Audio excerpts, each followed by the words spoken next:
నిన్న మన ఆంధ్రప్రదేశ్ రాష్ట్రంలో అధికారంలో ఉన్నటువంటి కూటమి ప్రభుత్వంలో ఉన్నటువంటి మరి రాష్ట్ర సమాచార పౌర సంబంధాల శాఖ మంత్రి అయినటువంటి కొలుసు పార్థసారథి గారు నిన్న ఒక సమావేశంలో మాట్లాడుతూ ఈ రాష్ట్రంలో ఉన్నటువంటి రజకులను అంటే బీసీల్లో ఉన్నటువంటి రజకులను ఎస్సీ జాబితాల్లో చేర్చడానికి అసెంబ్లీలో తీర్మానం చేసి కేంద్రానికి పంపి కేంద్రాన్ని మీద ఒత్తిడి తీసుకొస్తామని చెప్పి ఒక బీసీ ఈ రజకులకు హామీ ఇవ్వడం జరిగింది. దీని ఒకటే మాట్లాడుతున్నా, ఏం జరిగిందంటే ఈ దేశంలో కొన్ని వేల సంవత్సరాల నుంచి ఉండటానికి ఇల్లు లేక, తినటానికి తిండి లేక, చేసుకొని తినటానికి పని లేక, వేసుకోవటానికి బట్టలు లేనటువంటి దుర్మార్గమైనటువంటి స్థితిలో మానవ జీవన వికాసానికి దూరంగా ఉంటూ శ్మశానాలకు దగ్గరగా ఉంటూ బ్రతికినటువంటి నిర్దిష్టమైనటువంటి బ్రతుకులు మా బ్రతుకులు.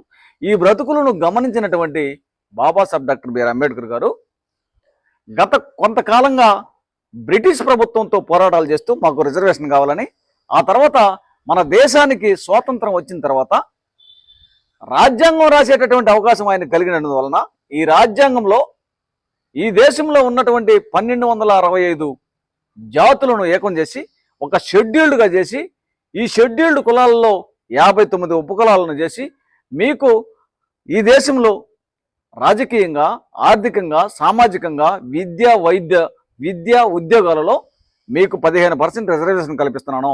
ఈ 15% రిజర్వేషన్ను అనుభవించి మీరు అభివృద్ధి చెంది సమసమాజంలోకి రండి. రాజ్యాంగం ద్వారా ఈ దేశంలో ప్రతి ఒక్క మనిషికి ప్రతి ఒక్క దాని మీద సమానమైనటువంటి హక్కులు కలిగి ఉన్నాయనే విధంగా ఆయన చేయడం జరిగింది.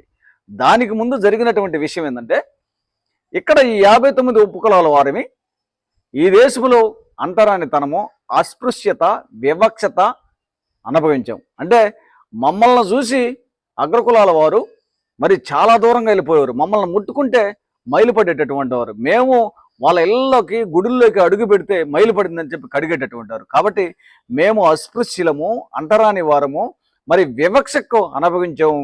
కాబట్టి ఈ రకాలైనటువంటి అనుభవాలు అనుభవించినటువంటి వారిని షెడ్యూల్ కులాలుగా చేశారు. కాబట్టి ఇప్పుడు ఒకటే గమనించాలి సోదరులు, ఏమంటే బీసీ సోదరులు ఈ దేశంలో 140 ఉపకులాలు ఉన్నటువంటి బీసీ సోదరులు చాలా వెనుకబడిన తరగతులు, వెనుకబడిన వర్గానికి చెందినటువంటి వారనే మాకు తెలుసు. ఈ వెనుకబడినటువంటి వర్గానికి చెందినటువంటి వారు కూడా మరి వీరు ఆర్థికంగా, సామాజికంగా వెనుకబడి ఉన్నారు మాత్రమే, కానీ వీరు అంటరానితనము, అస్పృశ్యత, వివక్షత అనుభవించాల. కాబట్టి వీరికి అంబేద్కర్ గారు రాసిపెట్టినటువంటి రాజ్యాంగంలోని రాజ్యాంగ హక్కుల కోసం మేము కూడా పోరాటం చేస్తున్నాం. బీసీ సోదరుల పక్షపాతం మేము బీసీలకు సంపూర్ణ మద్దతు కలిగిస్తాం. కానీ